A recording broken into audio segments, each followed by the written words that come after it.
And it means being empowered. And in 2 Peter chapter 3, verse 18, Peter says to grow in the grace. Okay? There it is on the screen. I get a little confused here because I did this PowerPoint during the week here. Grow in the grace. 2 Peter 3:18. Also, Hebrews 4:16. Get grace to help us in our time of need. And another familiar passage here, 2 Corinthians 12:8-10. My grace is sufficient for you. My power is made perfect in weakness. And something about grace is that grace is about forgiving you. Grace is about cleansing you. But grace is about empowering you. You don't just receive God's grace when you're baptized. You receive God's grace every single day as God enables you, as He empowers you, as He works with you. Do you understand this? It's sort of like Popeye spinach.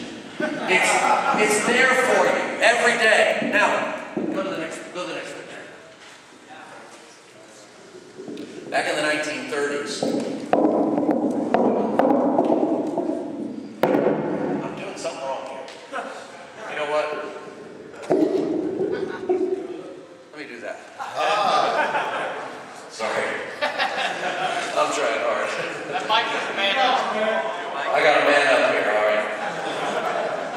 During the 1930s, when they began to build this bridge in San Francisco, the Golden Gate Bridge, they got the bridge, well, actually about that far. And what happened was, they had two men that fell from the bridge and died, because that middle platform was about 100 yards above the water. And so two guys died, and they thought, man, the work slowed down. People didn't want to do the work. People were afraid. They got behind schedule. They didn't know what to do. And they were losing money big time. So what they did was, you see that safety net? They hung that safety net under the bridge. All of a sudden, the guys got to work again. The work sped up. Why? Because they knew that there's this net underneath me. And if I fall, it'll catch me. The work sped up. The bridge started coming together. And in fact, it was finished ahead of schedule. No one actually ever fell into the net.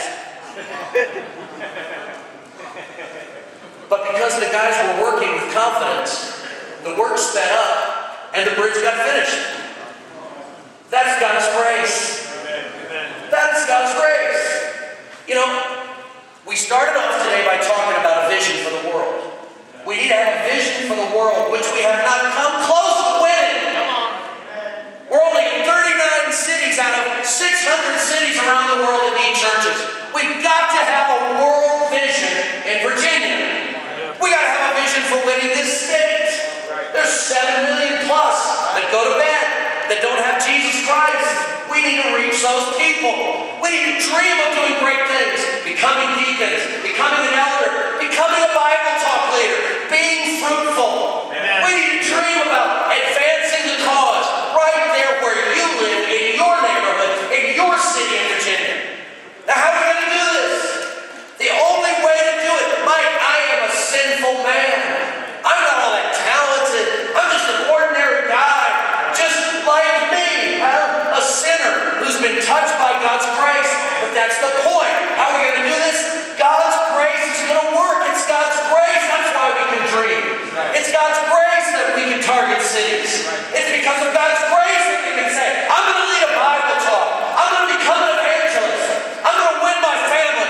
I'm going to hang on and believe in my mom and dad. And I'm going to believe they're going to make it and become saved.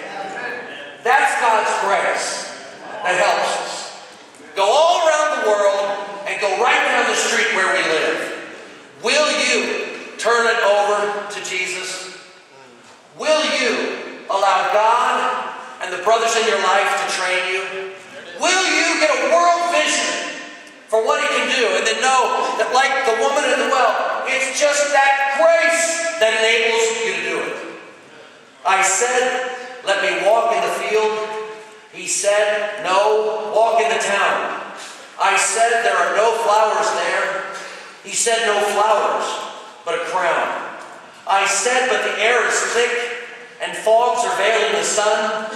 He said, yet souls are sick, and souls in the dark are undone. I said, but the skies are black. There is nothing but noise and din. He wept as he sent me back. There is more, he said. There is sin. I said, I shall miss the light, and friends will miss me, they say. He said, choose thou tonight if I am to miss you or they. I pleaded for time to be given. He said, is it hard to decide? It will not seem hard in heaven to have followed the steps of your guide. I cast one look on the field, then turned my face to the town. He said, my child, do you yield? Will you leave the flowers for a crown? Then into his hand went mine, and into my heart came he. And I walked by a light divine, the path I had feared to see. Train up. God bless. Amen.